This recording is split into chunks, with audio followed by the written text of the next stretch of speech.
ladies and gentlemen, I'm very pleased to be on the stage and present a very important victory of Ukrainian cyber activists, actually, in Russia's hybrid war against Ukraine. So my name is Alya Shandra, and I'm the editor-in-chief of Euromaidan Press, which is an English language outlet about Ukraine. So basically, we've been documenting Russia's aggressive actions against Ukraine starting from 2014 in English, and of course, the hybrid war is at the top of what we're interested in. And when our cyber activists, white hat hackers, hacked the emails of Putin's top advisor, Vladislav Surkov, in 2016 and 17, I thought that we have to use this to the fullest. So this is where this report comes in. It's called Surkov Leaks. It was published in the Russia Institute in the United Kingdom. And basically, from here, from this report, I attempt to construct a document-based analysis of what Russia is actually doing, the techniques that it is using, the vulnerabilities that it is pursuing. So with the leaks, we no longer have to guess what it is aiming for from analyzing its actions. We can actually go to the backstage and see what Russia is thinking, how it is thinking, how it is approaching communities. So without further ado, I want to present a video to you, a short video about the leaks, and we will talk about them in detail after. Russia's hybrid war. It's not the war we know from the past. But what is it exactly? The hacked emails of Putin's top advisor, Vladislav Surkov, and his assistant Inal Ardzimba give us some clues. The goal is the same: force another state to do your will, but by cunning, not brute force. Change your opponent's view of the world, and he will make self-defeating decisions all by himself. This is a Soviet technique called reflexive control. And for Russia, Ukraine's defeat is refusing the EU and NATO course and falling back into Russia's sphere of influence. The Surkov leaks show how Russia tried to trick Ukraine into exactly that. Russia occupied Crimea in 2014, but their plan to break off half of Ukraine failed. So Russia propped up two puppet republics in eastern Ukraine, besides troops and weapons, with money and political appointments. Just like it did in Georgia. To have more chances to interfere in Ukraine's affairs and block its EU and NATO course, Surkov fabricated a movement to federalize Ukraine and give its regions a special status in the constitution. And this was all portrayed as a progressive European thing to do.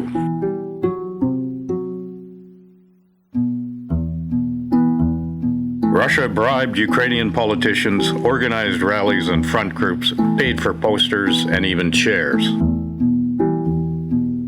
But in Bessarabia, the Kremlin tried to create an alternative center of power. The detailed plan was made by a KGB operative from nearby Transnistria. By paying activist groups to protest in support of pro-Russian narratives, the Kremlin stoked up hatred for Ukraine's post-Euromaidan government and its EU and NATO course. By burning buses and bombing offices of anti-Russian hardliners and creating conflicts between ethnicities and ideological groups, it brewed chaos.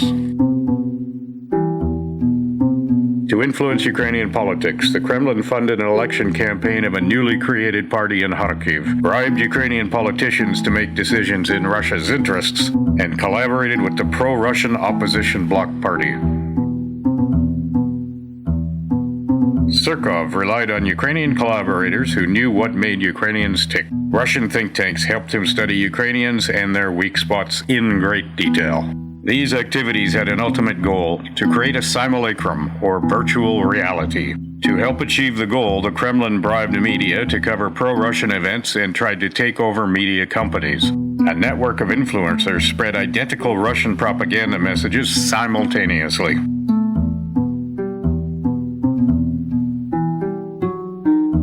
The simulacrum of support for pro-Russian activity, separatism, and chaos altered Ukraine's view of the world and decreased their will to fight for independence.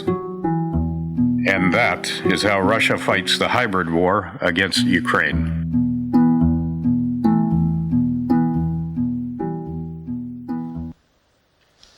Okay, so question to the audience. How many of you deal with state-sponsored cyber attacks or state-affiliated cyber attacks? Any of you here? Okay, I see one hand, and that's all? No more? Russia's not targeting Poland at all? Okay, well, I'm happy for you, but please do not get complacent. I know that here are very many specialists that know how to defend their organizations about attacks. I'm a journalist, I don't know how to do this, but what I can tell you about is Russia's hybrid war, in which cyber operations are only part of the arsenal of tools with which it uses to influence societies and coerce them into making decisions that Russia wants, all without, without even knowing it. Well, some specialists contend that cyber operations are part of the hybrid war in which Russia would like to inflict real damage, like warlike damage to the country. But there's a truth to that, especially when it comes to operations in Donbass, for instance, with Russia's electronic warfare. But for instance, when Ukraine was struck by a big cyber attack targeting our electrical grid, I asked specialists whether Russia could actually do more than a power blackout for a few hours, which is inconvenient, of course, but it's not catastrophic. Could it do a permanent blackout on all the power grid? Could it target a nuclear power plant? And basically the answer was no, because the systems are too complex. It's impossible right now for Russia to do any big damage. But what it can do with these cyber attacks is actually influence the population of the target country, to increase dissatisfaction with the government, and basically create chaos, panic, and everything. And this all contributes to its mechanism of reflexive control, in which Russia basically prompts countries into making decisions in Russia's favor.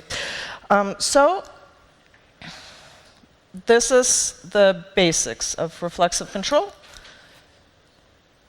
making the country make self-defeating decisions. And I was asking some of you here how this, my talk, which is basically very far away from concrete cyber defense operations that you are all involved in, how it could help you. And what I was advised to do is to view Surkov's activities as a way to hack a system, which is a society, and examine the vulnerabilities which allow for a foreign government, and in this case Russia, to hack a society, to prompt it to do what Russia wants.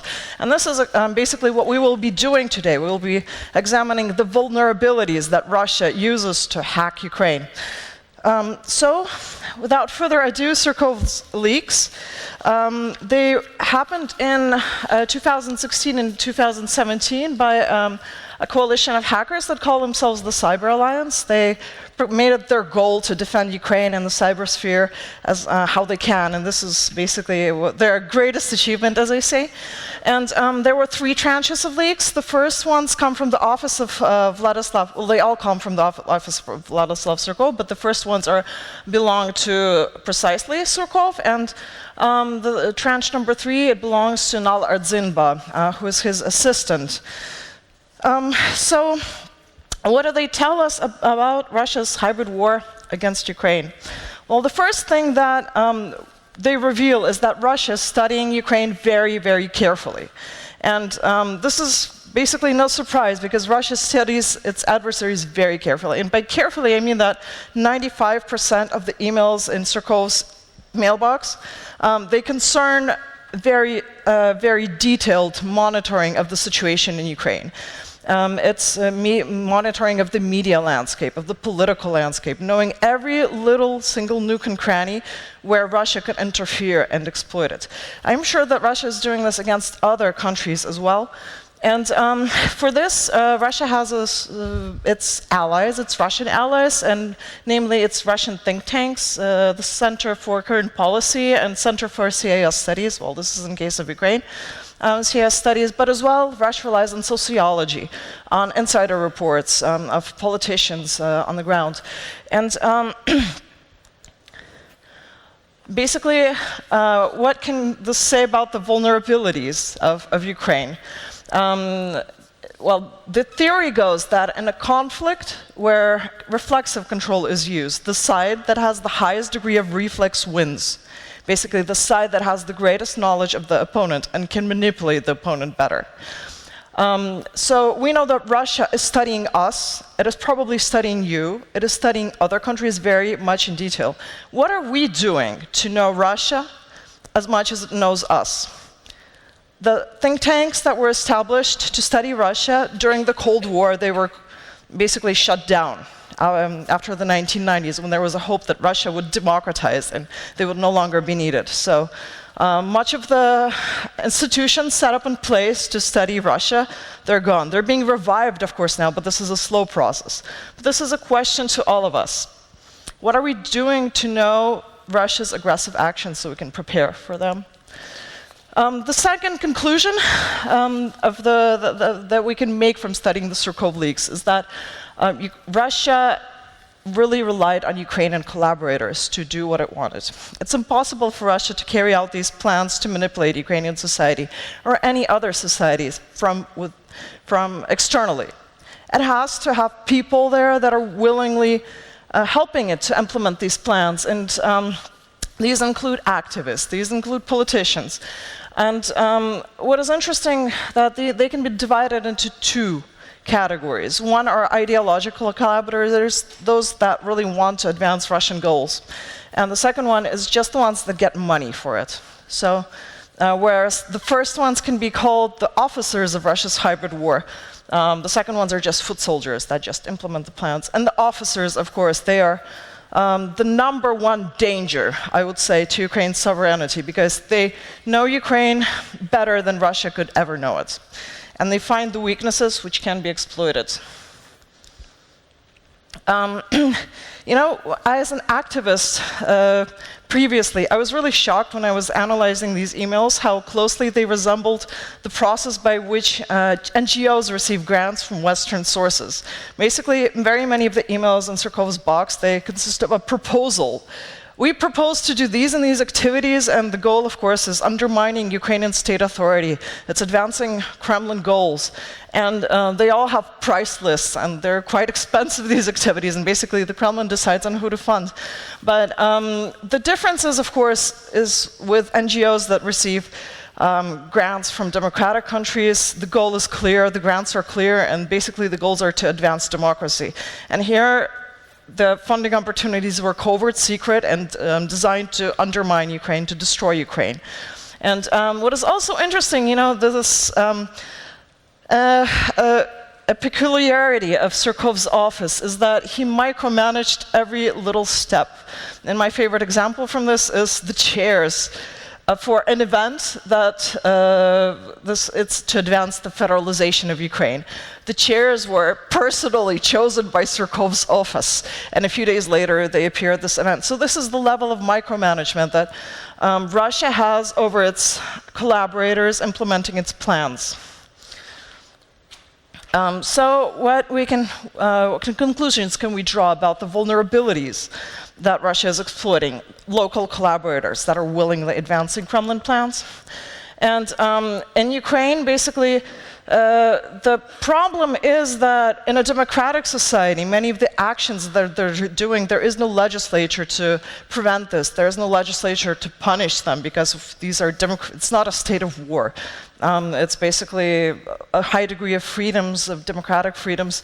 And this activist, Anton Davichenko in Odessa, in 2014, he was arrested by security service, but let out on probation. The court let him out.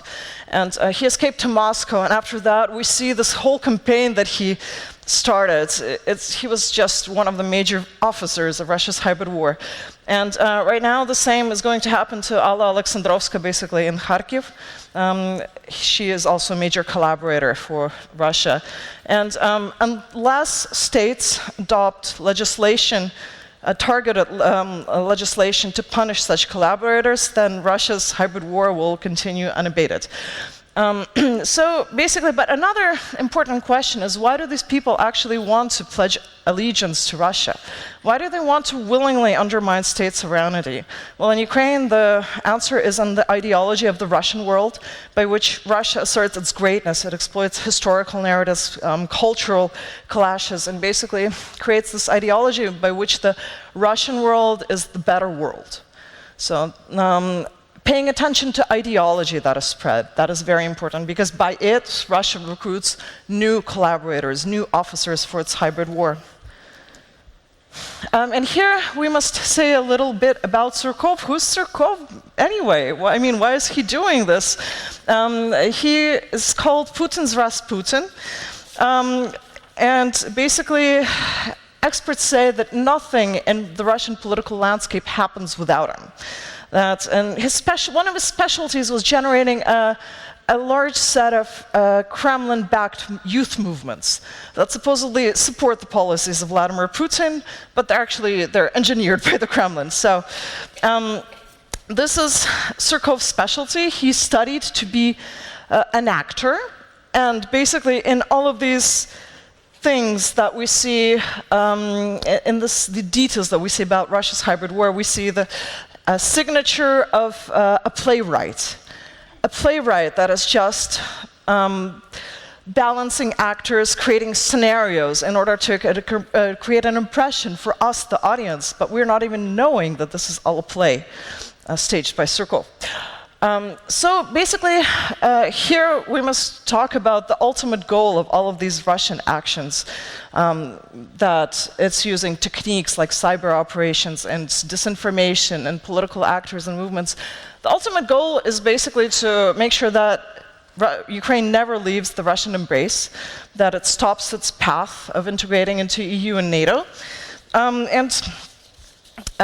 Since EU and NATO integration was one of the demands of the Euromaidan revolution, then Russia set up, one of Russia's goals was to make sure that the post-Euromaidan government goes down. And in the latest presidential elections, we've seen that actually Petro Poroshenko, who was elected after Euromaidan, he lost with a very large margin. We don't know what percent Russia actually had in this outcome, but I'm sure that these things that we see in the Surkov Leaks, they also contributed to this result. So one of the ways that Russia is preventing Ukraine's movement westward was to set up the LNR and DNR, two puppet republics in Donbass. And the Surkov Leaks actually give proof that Russia is funding these republics, and that it is making political appointments, and that they are puppet republics. I think this is a very important outcome of this cyber operation of Ukrainian hackers, because these documents are now being used in EU debates about how much Russia does control these republics. So basically we see that about $8 billion a year, that was the price of keeping the LNR and DNR afloat. And in this, also we see a list of appointments. All of these people, they were proposed by Russia to run these puppet republics. And this is the same technology that it is using in Georgia. And the Surkov Leaks also give proof of how it is funding the separatist republics in Georgia, and it is appointing officials there. And basically it's no wonder that Russia's reform-minded neighbors are plagued by separatism, frozen conflicts. Another thing that the Surkov Leaks prove is that the Minsk Protocol, which is currently seen as the only way to resolve the conflict in Donbass, is actually also a trap set up by Russia. And using a very complex scheme of political influence and intimidation of EU leaders, Ukraine was just placed into this trap. So the vulnerabilities that led to the establishment of the LNR and DNR, the separatist republics, of course, there were existing conflicts in Donbass. There was a very big distrust towards the central government, which allowed this movement to start in the first place. But the crucial part was, of course, the Russian invasion that helped prop up these republics. And the Russian invasion happened because Ukraine was not prepared to defend itself. Its army was in shambles in 2014. And basically, over the last 5 years, we had to rebuild it absolutely from scratch and to learn how to defend from Russia. And this is it's not that different, actually, from many of the armies in Europe, because they also think that they will never face a threat like Russia. They think that Russia is far away, and many of them are also unprepared to make for any real defense. So, what we can conclude from this is that you have to be prepared, and you have to have a good army for your country. So, after Euromaidan, Russia started a number of movements to break off half of Ukraine. This was called Operation Novorossiya. It failed, but Russia did not stop, and it generated a movement to federalize Ukraine. But it was presented as something originating within Ukraine, as a very progressive and democratic thing to do, because, of course, in Europe we have, for instance, Switzerland. And basically, we see a remarkably simultaneous campaign that all started at the same time in 2015, with different regions demanding a special status for themselves in the constitution. And this is really, when you look at this, just imagine that you are seeing a play that Surkov is unfolding before our eyes. And these movements from different regions, they convened in an all-Ukrainian constitutional forum in 2015. So there is this illusion of all of Ukrainian regions wanting this federalization for themselves. And what is interesting also is that Russia, to present this all as a European and democratic thing to do, it invited foreign politicians to these events. And for instance, Boleslav Berezuk from the Polish Party of Regions, Franz Weiser from the far-right German party Alternative for Deutschland, Daniel van der Stoep from the Dutch Eurosceptic Party, and as well, head of the Polish Zmiana Party, Namil Malazi. Does that ring any bells? Okay. They were also present at these events. Russia is building alliances with fringe politicians, and for the reason of legitimizing its narratives for Ukraine, that these are all European things that it is proposing. One very interesting point is that Russia uses Trojan horse narratives to exploit its plans. So everything to make it look like this is a genuine, authentic, local movement. Pavlo Broida, who is a Ukrainian collaborator of the Kremlin, he sent Russia plans of how the narrative of federalization could be advanced in Zaporizhia region. And there was one historical narrative, like historically it was always a very autonomous region. There was an economical narrative, but the one that was chosen was an ecological narrative. We need a special status for ourselves to solve our ecological problems. And this narrative was very successful. Here we see a granny signing a petition to give the oblast a federal status because it will solve the ecological problems, because of course she knows the ecology is bad. And we see these rallies of people that also want a special status because it will solve our ecological problems. So we see the importance of the narratives that the Kremlin carefully selected that would be successful. A fact pointing to the interconnectedness of all of these frozen conflicts that Russia uses to influence societies is that Dmitry Soyin from the KGB of Transnistria developed a plan to break off the Bessarabia region in Ukraine. It's a multi-ethnic nation, and establish a People's Council of Bessarabia there. Well, this plan was actually busted by the SBU, and I think one of the reasons is because Soyin was not well acquainted enough with the Ukrainian realities. This was a plan developed by a foreigner, and that's why it was busted. But the plans developed by Ukrainian insiders, they were pretty successful. So once again, collaborators, local collaborators are extremely important.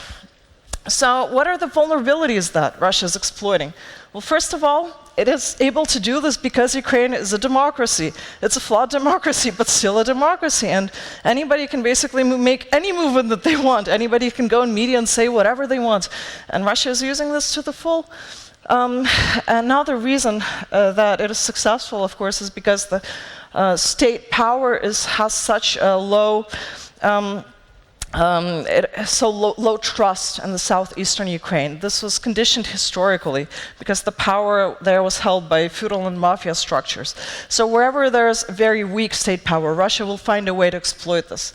And Trojan horse narratives that seem innocent but actually act to advance Russian goals, these are all the vulnerabilities that are being used. So another important point is influence over politics, and by bribing politicians, Russia was able to gain direct control of political processes. And for instance, for Alya Shandra, who's currently, she'll probably be set free, they funded her election campaign completely. And the Kremlin also established a permanent lobby group in local councils that would push decisions in Russia's interest. So a cynical political culture that allows doing this, and an absence of legislature punishing for such actions, they all make it possible for Russia to do these things. Well, so we've been talking about how Russia uses all of these actions to manipulate societies into making decisions that they want. And of course, they manipulate politicians to create this to create a virtual reality of support for Russian narratives, but also they manipulate the media discourse. And I'm sure that some of you have experience here with fake news that are being advanced to promote really subversive goals. Well, the way that Russia did this in Ukraine is that it bribed journalists to place coverage of Russian news, and it was unfortunately successful in many attempts. It created a network of influencers that basically got their talking points, and then they all just placed those narratives wherever they could. And this is it's very difficult to actually track down when this is happening with a network of influencers, because they are all different, they're unaffiliated. It attempted to take over Ukrainian media holding. It attempted to make new outlets that would target messages to different audiences. For instance, it would target the Ukrainian patriots and saying that they need to leave Donbass. And then it would target another part of the audience that was tired of war and saying that we need to stop the war in Donbass.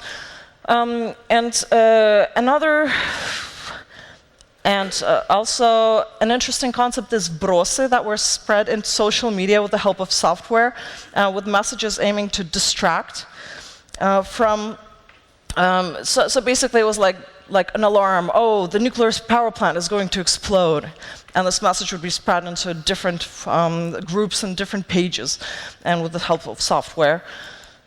But all of these techniques, they would not be successful if Russia did not select the narratives that would work. And in Ukraine's case, it was a demoralization of the population that is at war. And the second is an alienation of people from the leadership. And an example of how Russia did this is just like constant criticism, demonization, and trolling of the Ukrainian authorities. And here we can also reflect on Surkov, the puppet master, who gets this photo of an effigy being prepared by an activist group in Odessa, and the next day the effigy of the Ukrainian president is hung on a lamppost in Odessa, like he is hung. And basically these things went viral in media. They got great coverage. So this is the way that Russia consistently built up hatred for Ukraine's leaders, and basically I think that it did contribute to a very high unpopularity of them at the end of Poroshenko's presidency. So which vulnerabilities is Russia exploiting? Well, basically, if media are willing to accept bribes and to inject this Russian messaging, then Russia will use this. It's difficult to trace the real owners of media outlets in Ukraine, because you can always say that it's being owned by somebody else. So it's basically the existing legislation that we have, it makes it impossible to see who's the real owner. But of course, the low media self-regulation is when medias don't do enough to actually to criticize their colleagues that are putting up these bribed news. But a democratic environment with freedom of speech is the #1 weakness that Russia is using, actually, to promote its narratives. And for instance, the Vesti Holding, which is a very pro-Russian media outlet in Ukraine, it constantly draws protests of activists that say that it is just zombieing, turning the population, Ukrainians into zombies. But if the SBU, the security service, makes a search in it, then European structures for the protection of freedom of speech, they will say, no, no, no, you can't do that, it's freedom of speech. So currently there is a lack of adequate legislature that would actually make it harder for Russia to spread its messaging. So with chaos and protests, basically Russia relied on different activist groups that really spread inflammatory narratives. This one is inviting the Russian president to just invade Odessa, for instance. This one is saying that Euromaidan was an American-backed coup. The Kremlin even staged explosions in offices and buses. It generated conflicts between ethnic groups in Odessa. So the vulnerabilities that are being exploited are the existing conflicts, propaganda narratives that are very vitriolic, that are able to divide society, bad communication of government about policies, and a low trust in government. So basically, is this all that we know about Surkov's plans? No, because there were files with passwords. And one of these passwords was cracked by activists, and it had contained a plan Troy to overthrow Ukrainian authorities in Zaporizhzhia. It included such thing as an activation of an already deployed agent network on the territory of the oblast, creating proxy civic groups and basically just taking it over from within. And the cost is at under $180,000. So there are 9 other files that we're trying to crack the passwords for. If anybody can help us with that, we'll be very grateful. So far, we have been unsuccessful. So please write me at this email if you can help crack these passwords. We will be very, very grateful to you. So summing up, how does Russia try to hack the system that is Ukraine? Here are the main vulnerabilities and solutions that I've been able to identify in the Surkov Leaks. And first is extensive studying to reveal the weaknesses that we have. Well, the solution obviously is to have fewer weaknesses and to build a resilient society, including by what you are all doing here at the cyber conference to decrease the vulnerabilities that exist in the cyberspace. Then ideological, of course, spreading the ideology of the Russian world, it decreases loyalty to governments. And by demonizing the leadership, it undermines trust in governments. So the solution for Ukraine is to build up loyalty for Ukraine and increase democracy and trust in governance. Wherever there is collapsed state authority, Russia will use it for its own purposes. The answer is a strong state vertical of power. Using the weak state of the army for physical attacks, the obvious solution to that is be prepared and have a strong army prepared to repel these attacks.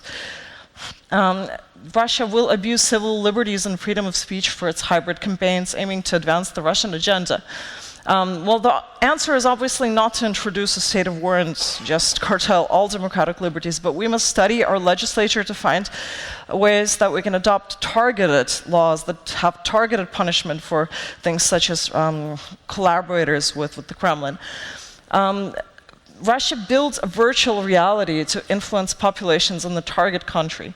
Well, basically, this is what it is doing with the fakes, and there has been much talk about the fact that just rebuking the fakes, it's not enough. You need to build a more convincing picture of reality. You have to inculcate loyalty to the state and to your own project. In our case, it is the Ukrainian project. So increasing trust in government and the Ukrainian project and Ukraine's future is really crucial to repelling these campaigns. And maybe number 7 is the way that Russia tries to confuse its audiences, that it's spreading a fog of war. makes it very difficult to identify what actually is happening. And in Ukraine, that's definitely the case. You don't know where a Russian campaign is, who is standing behind which actions. And the only counter effect to that is to raise awareness about Russian actions, which is what I am here today with you doing. So thank you very much for your attention. If you want to read the full report, it's available by this short link, Surkov Leaks. Thank you.